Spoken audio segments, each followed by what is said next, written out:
Dan nanti juga di sini kita akan sampaikan terkait dengan jalan keluarnya seperti apa ketika untuk karyawan itu pemotongannya terjadi lebih bayar. Nah, mekanisme penghitungannya di akhir tahun itu tidak ada perubahan sebenarnya, yaitu tetap menggunakan tarif PPh pasal 17 dengan segala ketentuannya. Jadi dengan 10 juta kemudian status TK0 itu tidak ada lebih bayar dan tidak ada isu krusial sebenarnya. Apa yang menjadi haknya tadi, kewajiban atau kelebihan potong tadi bisa diterima oleh pegawai, oleh wajib pajak dari pemberi kerjanya di masa Desember itu.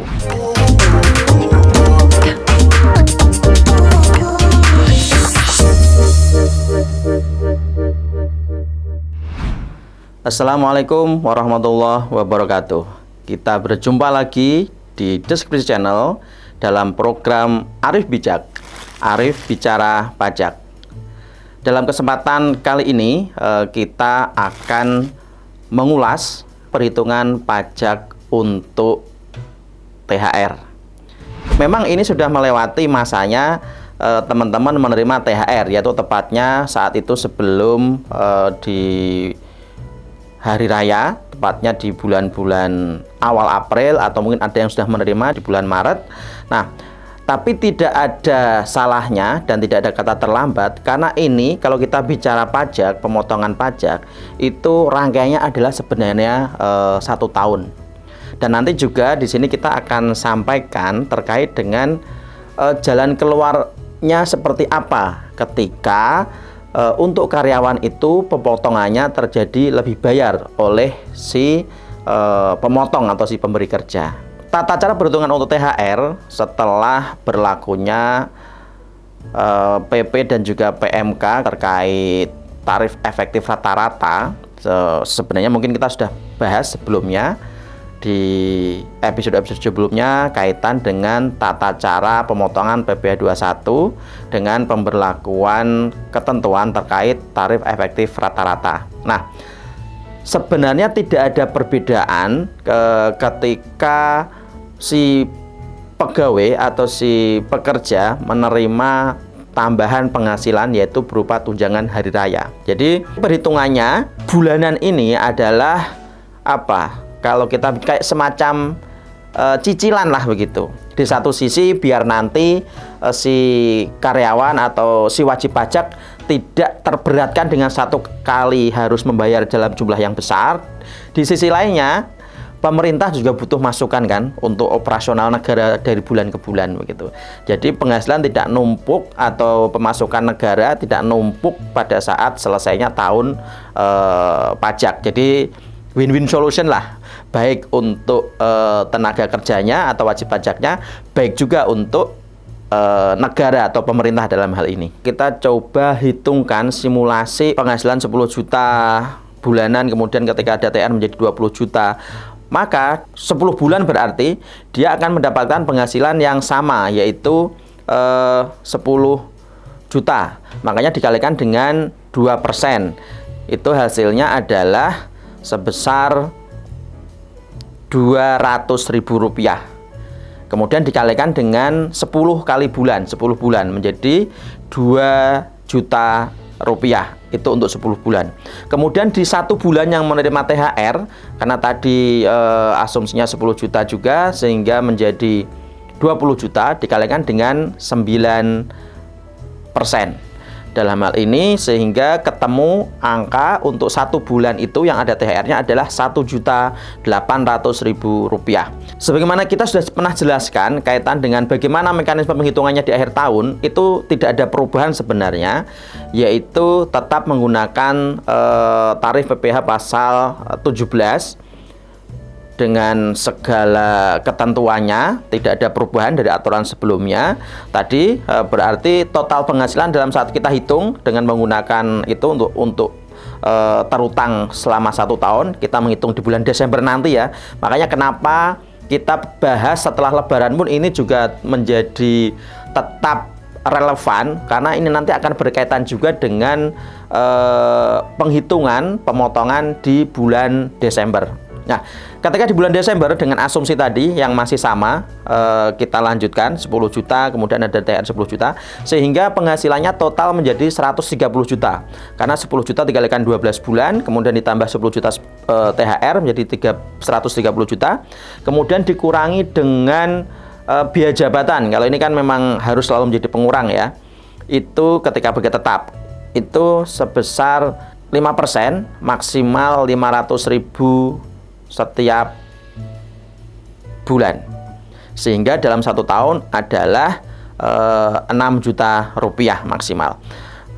Maka 130 juta tadi dikurangi dengan 6 juta sehingga ketemu angka 124 juta. Nah, tadi sudah kita sampaikan untuk mencari ini masuk ke dalam tabel dengan tarif berapa kan harus mengetahui statusnya, status PTKP-nya dan juga status tanggungannya. Tadi di awal kita sudah sampaikan asumsinya adalah TK0 sehingga tadi sudah ketemu tarif tadi. Nah, TK0 itu kan berarti sebesar 54 juta. Jadi 124 juta tadi dikurangi dengan 54 juta. Sehingga ketemu angka 70 juta rupiah. Ini penghasilan kena pajaknya.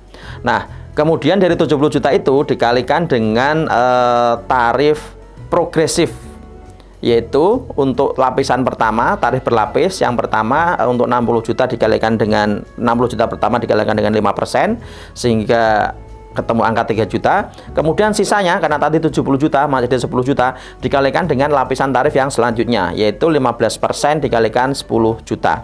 Sehingga ketemu angka 1.500.000 rupiah. Nah, artinya dalam 1 tahun pajak itu terutang sebesar 4.500.000 rupiah. Dengan tadi Januari sampai dengan November tadi dihitung dengan TER, baik yang bulan yang tanpa THR maupun bulan dengan THR itu sebesar 3.800.000 rupiah. Sehingga di bulan Desember wajib pajak hanya dipotong sebesar 700.000 rupiah. Artinya apa?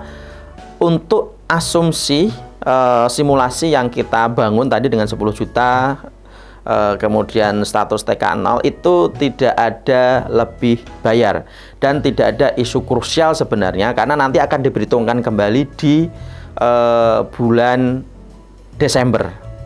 Nah, ketika tidak ada mekanisme pembayaran secara bulanan, maka dia harus membayar sebesar 4.500.000 rupiah dalam 1 kali pembayaran. Itu untuk simulasi yang pertama. Kemudian simulasi yang kedua kita asumsikan adalah penghasilan 30 juta, kemudian statusnya adalah K3, kita maksimalkan, kemudian mendapatkan THR 1 kali penghasilan juga. Nah, dari situ kita hitung 10 bulan yang tanpa menggunakan tanpa ada tambahan THR-nya, yaitu berarti 30 juta, dan setelah kita cek di dalam tabel itu menggunakan tabel TER 11% dengan status K3 dan nilainya penghasilan adalah 30 juta. Nah, di situ berarti selama 10 bulan wajib pajak atau pegawai tersebut akan dipotong 11% dikalikan 30 juta sehingga ketemu angka 3.300.000 dikalikan dengan 10 bulan. Dan untuk bulan yang tadi ada THR-nya yang kita asumsikan 1 kali penghasilan juga, itu dengan angka 60 juta dan status K3 itu di dalam tabel TER itu sebesar 19%. Sehingga pajak khusus pada saat diterimanya THR yaitu berjumlah 19% dikalikan dengan 60 juta. Nilainya 11.400.000 rupiah. Nah, ini jikalau dijumlahkan tadi 33 juta ditambah dengan 11.400.000 menjadi 44.400.000 rupiah. Kita simulasi yang kedua dengan 30 juta tadi, berarti dalam 1 tahun itu penghasilannya adalah 390 juta. Karena 30 dikalikan 12 kemudian ditambah dengan THR sebesar 30 juta. Kemudian dikurangi dengan biaya jabatan yang sebesar 5%, tapi kan ada batas maksimalnya. 1 tahun berarti karena per bulan maksimal 500.000, berarti 1 tahun menjadi 6 juta. Ketemu angka 384 juta rupiah, itu adalah penghasilan netonya. Kemudian dikurangi lagi dengan PTKP karena tadi statusnya adalah K3, itu menikah kemudian mempunyai tanggungan 3, ada tanggungan 3, itu adalah sebesar 72 juta rupiah. Sehingga penghasilan kena pajaknya adalah 384 juta dikurangi dengan 72 juta rupiah. Hasilnya adalah sebesar 312 juta rupiah. Nah, kemudian kita hitung untuk kemudian pajak terhutangnya untuk 1 tahun. Di lapisan pertama 60 juta itu dikalikan dengan 5%, sehingga ketemu angka 3 juta rupiah. Kemudian lapisan yang kedua yaitu sampai dengan 250 juta, berarti 190 juta dikalikan dengan 15%, ketemu angka 28.500.000 rupiah. Dan karena masih ada lebih dari 150 juta, sisanya 62 juta dikalikan dengan lapisan selanjutnya yaitu 25%, dan ketemu angka 15.500.000 rupiah. Sehingga ketemu hutang pajak yang seharusnya dalam 1 tahun adalah 47 juta rupiah. Nah, sementara tadi sudah kita hitung di awal untuk 11 bulan sebelumnya, Januari sama dengan November, termasuk yang adanya penerimaan THR, itu adalah sebesar 44.400.000 rupiah. Sehingga di Desember hanya dipotong sebesar 2.600.000 rupiah. Memang yang banyak diperbincangkan adalah simulasi yang ketiga, yaitu ketika sebenarnya untuk dari bulan ke bulannya secara total itu sebenarnya tidak ada perlu adanya pemotongan dari pemberi kerja. Misalkan status TK0, kemudian penghasilannya hanya 4 juta, asumsinya tidak ada penghasilan yang lain. Nah, kita coba hitung. Karena 4 kalikan 12 adalah 48, padahal tadi statusnya adalah TK0 itu 54 juta, sehingga penghasilannya adalah di bawah PTKP. Maka seharusnya itu tidak ada pajak yang terhutang. Karena PTKP bulanan pun adalah sebesar 4.500.000 rupiah. Tapi karena dia di bulan Maret atau April menerima THR, sehingga penghasilannya adalah sebesar 8 juta rupiah. Karena sudah di atas PTKP yang tadi 4.500.000, sehingga ini harus dilakukan pemotongan oleh pemberi kerja. Dalam hal ini kalau kita lihat di tabelnya, status TK0 itu adalah sebesar dengan penghasilan 8 juta adalah sebesar 1,5%. Sehingga di bulan itu pemberi kerja memotong sebesar 120.000 rupiah, yaitu 1,5% dikalikan dengan 8 juta rupiah. Nah, setelah artinya dalam rentang Januari sampai dengan November dia dipotong sebesar 120.000 rupiah dikarenakan tadi adanya bulan yang menerima penghasilan di atas PTKP. Nah, kita sekarang hitung secara akumulasi dalam 1 tahun. Tadi dengan penghasilan 4 juta dikalikan 12 berarti menjadi 48 juta, kemudian ditambah dengan THR yang diterima, kita asumsikan 4 juta juga karena 1 kali penghasilan, sehingga total penghasilannya adalah 52 juta rupiah. Nah, ini juga masih di bawah PTKP karena PTKP-nya untuk TK0 dalam 1 tahun adalah 54 juta rupiah, sehingga dalam 1 tahun itu tidak ada pajak yang terutang. Nah, terus bagaimana tadi? Karena di bulan saat menerima THR itu sudah terlanjur dipotong oleh pemberi kerja sebesar 120.000. Nah, tidak perlu khawatir karena mekanismenya itu sudah diatur di dalam PMK 168 tahun 2023, yaitu pasal 21 dan pasal 22, bahwa jikalau terdapat jumlah potongan PPh 21 yang telah dipotong pada masa pajak bersangkutan lebih besar dari pajak terutang semestinya, perusahaan atau pemberi kerja selaku pemotong pajak wajib mengembalikannya kepada pegawai bersangkutan. Jadi tidak perlu khawatir nanti di bulan Desember itu potongan yang sebesar 120.000 tadi akan dikembalikan oleh pemberi kerja. Nah, di sini yang perlu sahabat-sahabat Arif Bijak sekalian perhatikan. Jikalau memang seharusnya secara hitungan lebih bayar, maka di bulan Desember seharusnya lebih bayar itu dikembalikan oleh pemberi kerja. Dan nanti pemberi kerja yang akan memperhitungkan apakah dikompensasikan atau apapun lah nanti di dalam laporan bulanan PPh 21-nya.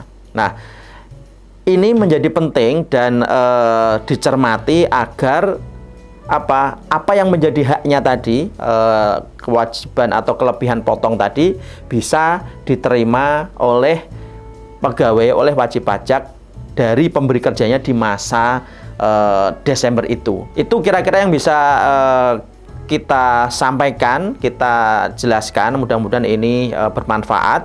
Terima kasih. Jangan lupa tonton terus Deskripsi Channel dalam program Arif Bijak. Jangan lupa untuk terus subscribe, like, dan juga komen. Terima kasih. Wassalamualaikum warahmatullahi wabarakatuh.